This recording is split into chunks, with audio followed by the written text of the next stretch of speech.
नमस्कार दोस्तों। तो आज जो सबसे पहला टॉपिक अपन शुरू करने जा रहे हैं वो संज्ञा पद्धति टॉपिक है। तो इसमें कौन कौन सी संज्ञा आती है, तो इनकी परिभाषा क्या है कि कौन सी संज्ञा को अपन किस नाम से जानते हैं। तो सबसे पहले अपने को बेसिक याद होना ज़रूरी है। जब अपने को आधार याद हो जाएगा तो फिर मैथमेटिक्स आराम से ईजी लगने लगेगी। तो देखो सम्मिश्र संज्ञा होती है जैसे कि अपन छोटी कक्षा में पढ़ते थे, उस टाइम पढ़ते थे जैसे प्राकृत संज्ञा क्या होती है, प्राकृत संज्ञा में पूर्ण संख्या क्या होती है, पूर्णांक क्या होती है, परिमेय संख्या कौन सी होती है, अपरिमेय संख्या कौन सी होती है, वास्तविक संख्या कौन सी होती है, काल्पनिक कौन सी होती है, और इन सबको सम्मिश्र संख्या है। तो अपन आज यहाँ से स्टार्ट करेंगे सम्मिश्र संख्या। सम्मिश्र संख्या क्या है? अब वास्तविक और काल्पनिक ये दोनों संख्या सम्मिश्र संख्या है। अब इसको अपन ने दो भागों में बांटा है, फर्स्ट में वास्तविक संख्या और सेकंड में काल्पनिक संख्या।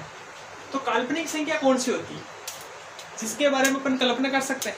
वो एक काल्पनिक संख्या है जैसे 3i + 5, 3i + 5। अब अपने को इसमें i का मान पता नहीं, तो ये एक काल्पनिक संख्या, ठीक है। अब देखो इसके बाद में आती है वास्तविक संख्या। वास्तविक संख्या कौन सी होती है? तो वास्तविक संख्या को दो भागों में बांट दिया, जैसे परिमेय संख्या और अपरिमेय संख्या। अपरिमेय संख्या कौन सी होती है? जिस संख्या का पूर्ण मान जैसे पाई है, पाई ये एक अपरिमेय संख्या है, जैसे √7 ये एक अपरिमेय संख्या है, ठीक है। अब देखो इसके बाद में आती है परिमेय संख्या। परिमेय संख्या कौन सी होती है? परिमेय संख्या को ये अपन दो भागों में बांटते हैं, एक तो पूर्णांक में, दूसरा होता है भिन्न। भिन्न कौन सी होती है? जो P/Q के रूप में हो, अंश और हर के रूप में हो, वो होती है भिन्न, जो परिमेय संख्या बनती है। एक होती है पूर्णांक। पूर्णांक में कौन कौन सी संख्या होती है? तो देखो पूर्णांक को वैसे ऋणात्मक और पूर्ण संख्या में बांटा। तो पूर्णांक में क्या होता है? शून्य और सभी धनात्मक और सभी ऋणात्मक संख्या, उनको अपन बोलते हैं पूर्णांक। अब जैसे इसमें दो भागों में बांटा है, ऋणात्मक संख्या -1, -2, -3, -4, ये सब जो संख्या ऋणात्मक संख्या है। और पूर्ण संख्या कौन सी होती है? पूर्ण संख्या होती है शून्य प्लस सभी धनात्मक संख्या, ठीक है। अब देखो इसमें अपन पूर्ण संख्या को दो भागों में बांट दिया, शून्य को अलग कर दिया और धनात्मक संख्या को अलग बोल दिया। तो जो धनात्मक संख्या होती है उनको बोलते हैं प्राकृत संख्या, और उसी धनात्मक संख्या में शून्य शामिल कर लेते हैं तो वो हो जाती है पूर्ण संख्या। तो पूर्ण संख्या को अपन दो भागों में बांट दिया, शून्य को अलग कर दिया और प्राकृत संख्या को अलग कर दिया। अब जो प्राकृत संख्या वो कौन सी संख्या होती है? सभी धनात्मक संख्या प्राकृत संख्या होती है, ठीक है। अब देखो इसमें प्राकृत संख्या है, प्राकृत संख्या को अपन ने 4-5 भागों में बांट दिया। जैसे सम संख्या, ये प्राकृत संख्या में आती है सम संख्या। सम संख्या कौन सी होती है? जिसमें 2 का भाग पूरा पूरा जाता है वो सम संख्या।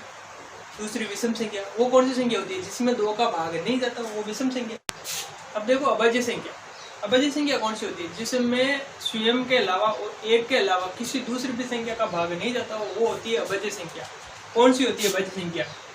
2, 3, 5, 7, 11, ये जो सभी संख्या है ये अभाज्य संख्या है। इनमें स्वयं और किसी दूसरी संख्या का भाग नहीं जाता है, ठीक है। इसके बाद में आती है पूर्ण वर्ग संख्या। पूर्ण वर्ग संख्या भी प्राकृत संख्या में आती है। और पूर्ण वर्ग संख्या होती कौन सी है? 4, 9, 16, 25, ये जो संख्या है ये पूर्ण वर्ग संख्या है। अब इसके बाद में आती है पूर्ण घन संख्या। पूर्ण घन संख्या कौन सी होती है? तो पूर्ण घन संख्या जैसे 8, 8 के बाद में 27, 27 के बाद में 64, ये जो संख्या है ये पूर्ण घन संख्या है। अब देखो अपने को जैसे कि कोई पूछ ले क्या सभी पूर्ण संख्या परिमेय संख्या है? तो बिल्कुल है, सभी पूर्ण संख्या वो परिमेय संख्या है। कोई ऐसा बोल दे क्या सभी परिमेय संख्या जो पूर्ण संख्या है? तो सभी परिमेय संख्या वो पूर्ण संख्या नहीं है, क्योंकि इसमें भिन्न आती है। तो नीचे वाली जो संख्या है ये ऊपर वाली संख्या का हिस्सा बन सकती है, जबकि ऊपर वाली संख्या जो कंप्लीट रूप से नीचे वाली संख्या नहीं बन सकती है। जैसे कैसे? प्राकृत संख्या पूर्ण संख्या हो सकती है, पूर्ण संख्या पूर्णांक हो सकती है, पूर्णांक परिमेय संख्या होती है, परिमेय संख्या वास्तविक संख्या हो सकती है, वास्तविक संख्या परिमेय संख्या नहीं हो सकती, परिमेय संख्या पूर्णांक नहीं हो सकती, पूर्णांक पूर्ण संख्या नहीं हो सकती, और पूर्ण जो संख्या है वो प्राकृत संख्या नहीं होती है। सम विषम आप जानते ही हो, जिसमें 2 का भाग जाता है वो सम संख्या होती है, जिसमें 2 का भाग नहीं जाता वो विषम संख्या होती है। और प्राकृत संख्या जो एक से शुरू होकर सभी धनात्मक जो संख्या होती है वो प्राकृत संख्या होती है, और जिसमें शून्य शामिल हो जाता है वो पूर्ण संख्या होती है। पूर्णांक में शून्य प्लस धनात्मक और ऋणात्मक सभी संख्या आ जाती है। तो ये है जो अपने समिश्र संख्या है। तो समिश्र संख्या के बारे में अपने जानना है, संख्या के बारे में जानना जरूरी है, क्योंकि जब अपने को संख्या के बारे में पता नहीं होगा तो मैथमेटिक्स थोड़ी हार्ड पड़ जाएगी, या अपने को समझने में दिक्कत आएगी, कठिनाई आएगी अपने।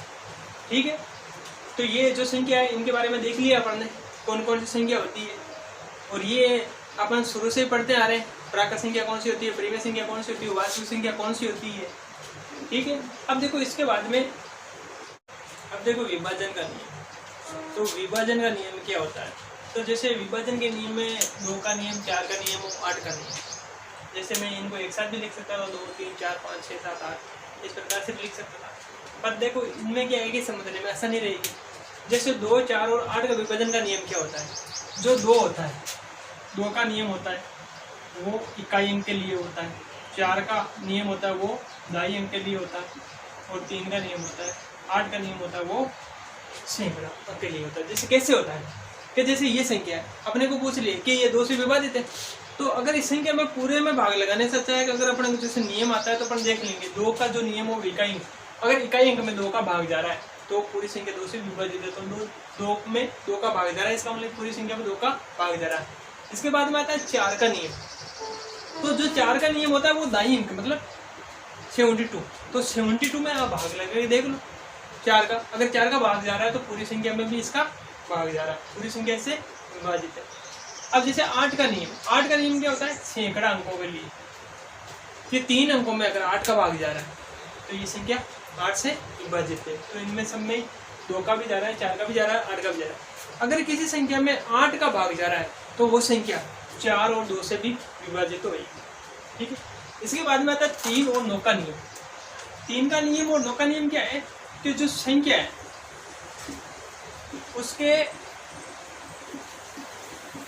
अंकों के योग में, संख्या के अंक है, जैसे कोई भी ये संख्या दी है, इनके अंकों के योग में अगर 3 का भाग जा रहा है 3 से विभाजित है, 9 का भाग जा रहा है तो 9 से विभाजित है। जैसे ये अंकों का योग 4 और 4 8, 8 और 9 17, 17 और 1 18, तो 18 में 9 का भी भाग जा रहा है और 3 का भी भाग जा रहा है, तो ये जो संख्या है वो 9 और 3 से विभाजित है। अब देखो इसमें क्या होता है कि जिस संख्या में 9 का भाग जा रहा है उसमें 3 का जाएगा, तो जो संख्या 9 से विभाजित है वो 3 से भी विभाजित होगी। इसके बाद में था 5 का विभाजन नियम। तो 5 का जो विभाजन नियम है वो बहुत ही आसान है कि संख्या का इकाई अंक 0 या 5 होगा तो वो संख्या 5 से विभाजित होगी। तो जैसे इसमें 5 है तो 5 से विभाजित 0 हो तो 0 होएगा। इनके अलावा कोई भी संख्या वो 5 से विभाजित नहीं होगी अगर इकाई अंक 0 या 5 नहीं है तो। अब देखो इसके बाद में आता है 7 एवं 13 का नियम। तो 7 और 13 का नियम क्या है? जैसे 7 का और 13 का दाईं तरफ से 3-3 अंकों के जोड़े बनाएंगे और उन संख्याओं का अपन अंतर देखेंगे। जैसे 215 एक जोड़ा बन गया और ये बच गया 72, तो 215 माइनस 72 इसमें से अपने को लेस करना है 3 4 और 1 143। तो देखो 143 में जो अंतर में कौन सी संख्या का भाग जा रहा है?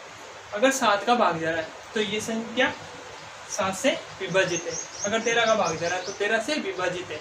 अब जैसे 13 का भाग नहीं जा रहा है तो 13 से विभाजित नहीं है। जैसे ये इसमें भी ऐसा, ये 219 माइनस 72 7 और 1 147। अब देखो 147 में देखना कि भाई भाग जा रहा है क्या 7 का या 13 का। तो इसके बाद में आता है 11 का विभाजन नियम। तो 11 के नियम में क्या होता है कि संख्या के एकांतर अंकों का अल्टरनेट नंबर का अगर योग बराबर हो या उनके योग में अंतर, उनके योग के अंतर में अगर 11 का भाग जा रहा हो तो वो संख्या 11 से विभाजित हो। जैसे अल्टरनेट कौन से?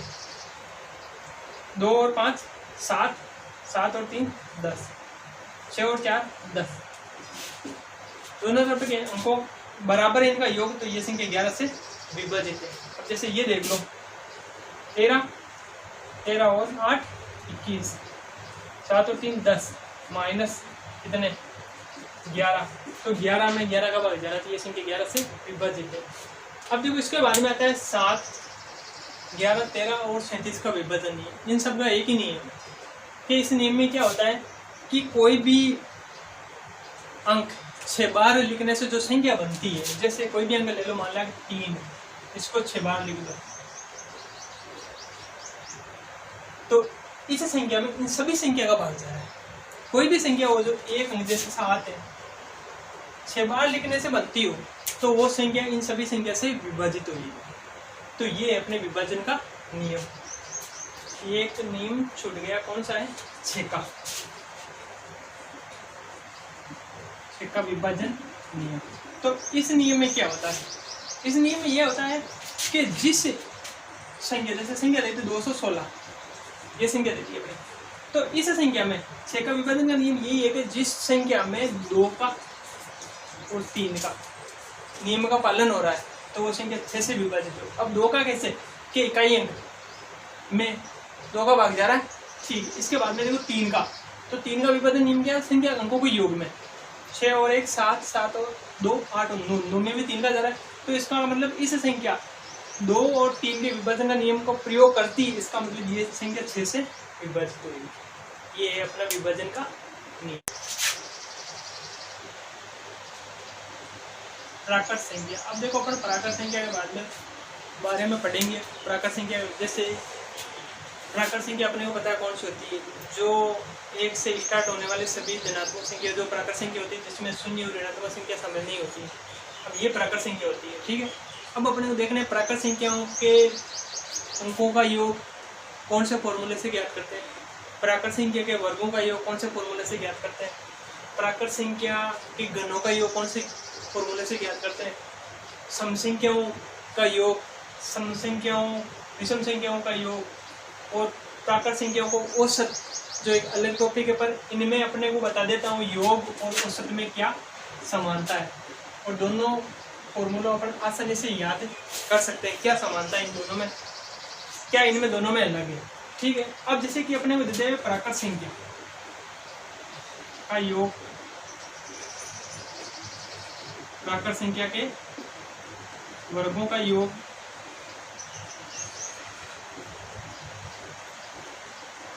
प्राकृत संख्या के घनों का योग। अब देखो ये योग वाला है और इधर अपन फॉर्मूला लिखेंगे औसत वाला। तो देखो प्राकृत संख्याओं का जो योग होता है वो कौन सा फॉर्मूले से ज्ञात करते हैं? n + 1 upon 2। n बराबर क्या होता है? या तो अंतिम संख्या या लगातार संख्या। जैसे आपको बोलते हैं 32 लगातार प्राकृत संख्याओं का योग याद करो, या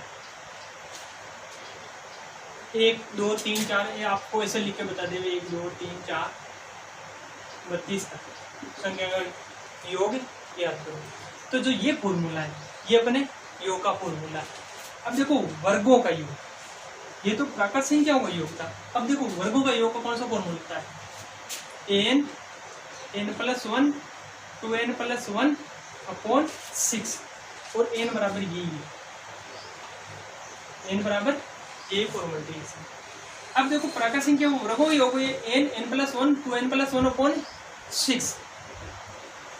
अब क्वेश्चन कैसे देगा? 1 स्क्वायर 2 स्क्वायर 3 स्क्वायर प्लस जैसे यहाँ तक ज्ञात करो, या 10 लगातार प्राकृत संख्या वर्गों का योग ज्ञात करो, ऐसे क्वेश्चन है। अब देखो इसमें घनों का योग है, अगर घनों का योग पूछ ले तो इसमें ऐसा लिख दे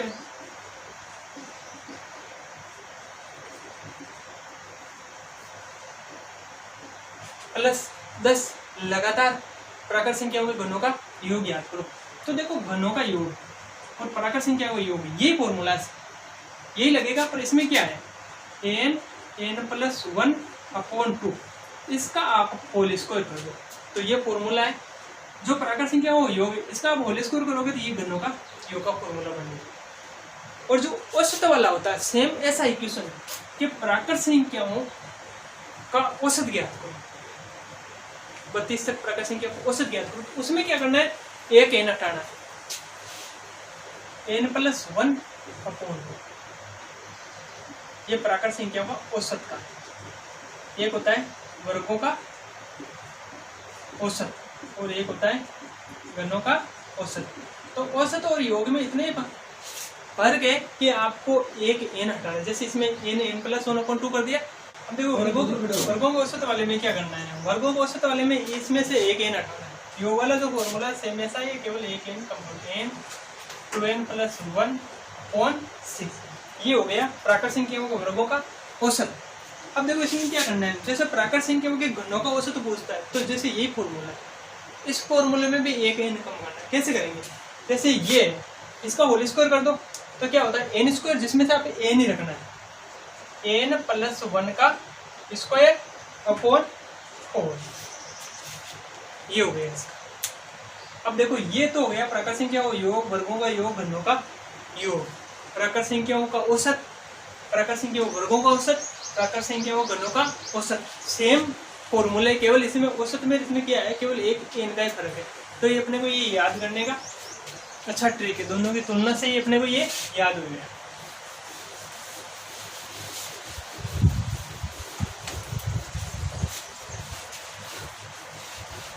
अब देखो जैसे आपने पूछ ले सम संख्याओं का योग या विषम संख्याओं का योग। अब इसमें कौन सा फॉर्मूला है, तो इसमें फॉर्मूला से सम संख्या को योग दे दिया। जैसे अपने को ऐसे भी दे देंगे 2 4 6 8 10 प्लस ये देते हुए अपने को 32 तक, ऐसे ये देते हुए 1 3 5 7 9 प्लस 31 बराबर ज्ञात करो, बराबर ज्ञात करो। या ऐसा नहीं देकर अपने को ऐसा दे देगा लगातार 32 सम संख्याओं का 32 या ऐसे दे देंगे कि 16 सम संख्याओं का योग ज्ञात करो, या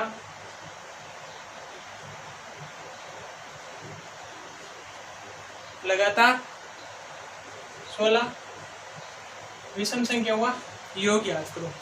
तो इसमें कौन सा फॉर्मूला होता है, जैसे इसमें उसमें अपन 2 कर रहे थे, n प्लस 1/2 कर रहे थे, इसमें क्या करना है n प्लस 1, यही करना है। और n बराबर क्या होता है, n बराबर होता है लगातार संख्या। लगातार जैसे 16 दे दी तो 16, अगर अपने को अंतिम दे दी तब n बराबर क्या करना है, अंतिम संख्या बटा 2।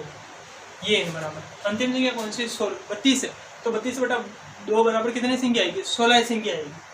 तो अगर अंतिम ऐसे लिखा हो तब तो n बराबर होगा अंतिम संख्या बटा 2। अगर लगातार लिखा हो तो n बराबर क्या होता है, ओनली लगातार संख्या ही होगी। अब देखो जैसे विषम संख्या में, तो विषम संख्या का होता है योग का फॉर्मूला n स्क्वायर। इसमें n बराबर क्या होता है, लगातार संख्या, या जैसे लगातार अपने को दे दी कि 16 संख्या लगातार है, विषम संख्या वो योग याद करना है, या अपने को दे देवे जैसे ये 31 तक दिया, तो इसमें n का मान कैसे निकालेंगे, n बराबर अंतिम प्लस 1/2। ये इस प्रकार से इसमें ज्ञात कर सकते हैं। अब देखो ये हो गया प्राकृत संख्याओं का योग हो गया, प्राकृत संख्याओं के वर्गों का योग हो गया, प्राकृत संख्याओं के घनों का योग हो गया, सम संख्याओं का योग हो गया, विषम संख्याओं का योग हो गया। अब देखो इन सभी फॉर्मूला में से एक मास्टरमाइंड फॉर्मूला है, जिससे ये भी सोल्व हो जाएगा, ये भी सोल्व हो जाएगा, और प्राकृत संख्याओं का योग वाला भी सोल्व रहेगा। वो उसी केवल एक फॉर्मूले से ये सारे सोल्व हो सकते हैं। वो कौन सा फॉर्मूला है,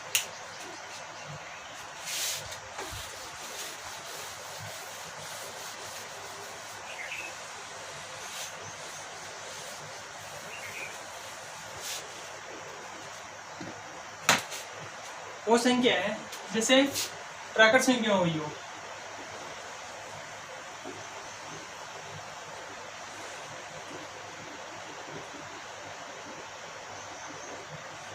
प्राकृत संख्या हो योग, इसमें क्या है अंतिम संख्या प्लस प्रथम संख्या,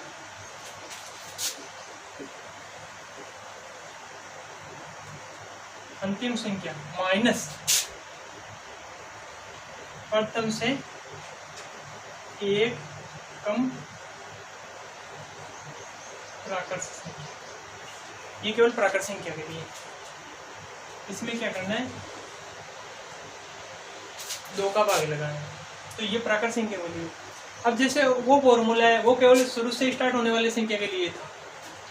अब जैसे इसमें उस संख्या में ये फॉर्मूला लागू होता है जैसे बीच में से पूछ ले अपने को 31, 32, 33 और ये 100, इनका योग याद करो, तो वो योग अपन इस फॉर्मूले से ज्ञात कर सकते हैं आसानी से। अब देखो ये तो प्राकृत संख्या बोली है, अगर जैसे अपने को सम या विषम के लिए देखो, सम या विषम संख्याओं का योग के लिए फॉर्मूला देना, तो सेम ऐसा ही फॉर्मूला है। इसमें क्या करना है, अंतिम संख्या प्लस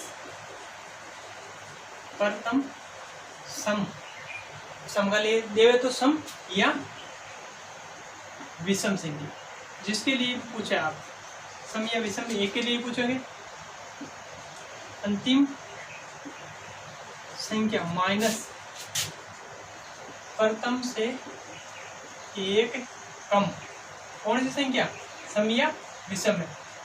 तो विषम देवे तो विषम कम करनी है, सम देवे तो सम कम करनी है। ऐसा नहीं कि सम संख्या के लिए पूछो केवल एक ही कम कर दे ताकि वो विषम संख्या है, तो ऐसा नहीं करना आपको। इसमें किसका आपको 4 का भाग लेना है, इसमें आपको 4 का भाग लेना है। इसमें भी जैसे संख्या बीच में से आ जाए तो भी इसको अपन सोल्व कर सकते हैं। और नेक्स्ट अपन आगे इसके बारे में क्वेश्चन आंसर सोल्व करेंगे, तब अपने को इस फॉर्मूले के बारे में विस्तार से पता चलेगा कि कौन से फॉर्मूले हैं ये, इसलिए बाद में इनका पता लग जाएगा, ये समझ में भी आसानी से आएगा। ये बेसिक है, इसलिए अपन समझ रहे कि ये फॉर्मूले होते कैसे हैं, क्या फॉर्मूले हैं, इनके बारे में एक बार पढ़ना जरूरी है।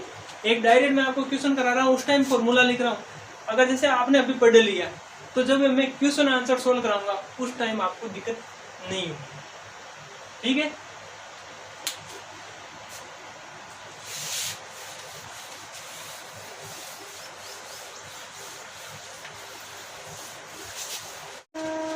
अब देखो इसमें कुछ संख्या ऐसी आती है कि जैसे कि अपने को टोटल योग दिया, जैसे 5 लगातार प्राकृत संख्या का योग इतना है, या 7 लगातार विषम संख्या का योग इतना है, या 6 लगातार सम संख्या का योग इतना है। तो बताइए इसमें से बड़ी सम संख्या कौन सी है, छोटी सम संख्या कौन सी है।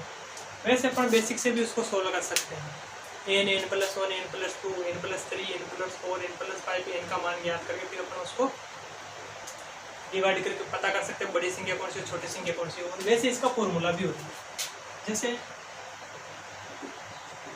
सबसे बड़ी प्राकृत संख्या,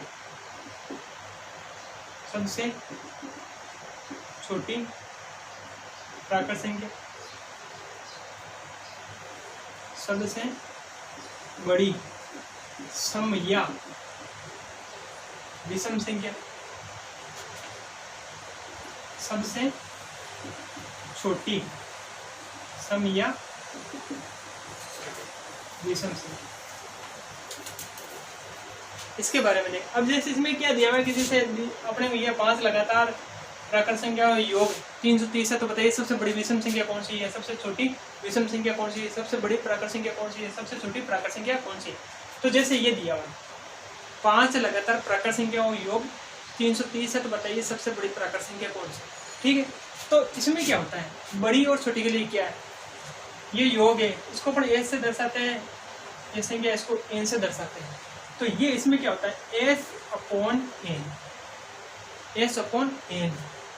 बड़ी संख्या है तो प्लस n-1/2, ये बड़ी के लिए। अगर छोटी पूछे प्राकृत संख्या तो यही s/n-1/2। और यहाँ पे प्राकृत संख्या की जगह अपने को सम या विषम संख्या लिखा हुआ, तो सेम ऐसा ही फॉर्मूला है। इसमें इतना ही फर्क है, बड़ी लिए पूछे तो s/n प्लस, यहाँ तक तो सेम है n-1, तो सम और विषम में 2 का भाग नहीं लगाना। और छोटी के लिए पूछे तो -n-1, ये छोटी के लिए। तो ये है अपन ने जैसे संख्या पद्धति में ये पढ़ा है कि मेन ये इसमें बेसिक नॉलेज है जो अपना जानना जरूरी है। इसके बाद में अपन टॉपिक को स्टार्ट करेंगे। अब जैसे इसमें ऐसा भी होता है कि जैसे इकाई का अंक ज्ञात करना,